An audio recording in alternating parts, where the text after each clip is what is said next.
శాసన మండలిలో విద్యుత్ శాఖ మంత్రి గొట్టిపాటి రవికుమార్ చైర్మన్ పోడియం వద్ద వైసీపీ నేతలు అల్లరి చేయటం మంచి పద్ధతి కాదు.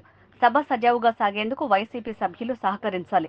సోషల్ మీడియా సైకోలకు పెద్దల సభలో వైసీపీ సభ్యుల మద్దతు సిగ్గుచేటు.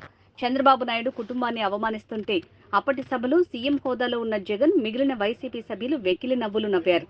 డీసీఎం పవన్ కళ్యాణ్, హోంమంత్రి అనిత కుటుంబ సభ్యులతో పాటు జగన్ చెల్లిని కూడా సభ్య సమాజం తలదించుకునేలా సోషల్ మీడియాలో వేధించారు. సోషల్ మీడియా సైకోలకు మద్దతుగా పెద్దల సభకు వచ్చిన వైసీపీ సభ్యులు మండలి కార్యక్రమాలకు అంతరాయం కలిగించేలా పోడియాన్ని చుట్టుముట్టడం దుర్మార్గపు చర్య. సభ్యులు వాళ్ళ పోడియం దగ్గరకు వచ్చి ఈ విధంగా మాట్లాడటం చాలా బాధాకరమైన విషయం. వాళ్ళు దేనికి సపోర్ట్ చేస్తున్నారో మాకైతే అర్థం కావట్లేదు. అంటే సోషల్ మీడియాలో మహిళల పట్ల అసభ్యంగా మాట్లాడే వాళ్ళకి సపోర్ట్ చేయడానికి ఇక్కడికి వచ్చారు, వీళ్ళు ప్రశ్నలు అడగడానికి వచ్చారు అనేది మాకు అర్థం కావట్లేదు.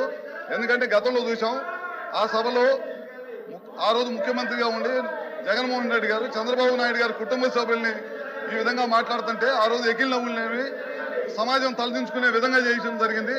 తర్వాత పవన్ కళ్యాణ్ గారి కుటుంబాన్ని, అదేవిధంగా అనితా గారిని, మినిస్టర్ అనితా గారిని కాకుండా లాస్ట్కి జగన్మోహన్ రెడ్డి గారి స్వయాన చెల్లెలను కూడా ట్రోలింగ్ చేసి ఇబ్బంది పెట్టిన పరిస్థితి ఎదుర్కొందన్నమాట ఈ రాష్ట్రంలో. ఇలాంటి వాళ్ళ కోసం ఇవాళ పోడియం చుట్టుముట్టి రాష్ట్రానికి సంబంధించిన టయాన్ని, ఏదైతే మంచి ప్రశ్నలు, ప్రజలకు ఉపయోగపడే ప్రశ్నలు అడుగుతున్నారో ఆ టయాన్ని అన్నింటిని కూడా వేస్ట్ చేస్తూ సమాజం తలదించుకునే విధంగా ఇవాళ సభ్యులు ప్రవర్తించడం చాలా బాధాకరమైన విషయం అని చెప్పి కూడా మీ ద్వారా తెలియజేసుకుంటూ సెలవు తీసుకుంటాం. కూర్చోండి. ఎల్వైపీ గారు కూర్చోబెట్టండి. ఇప్పుడు ప్రశ్న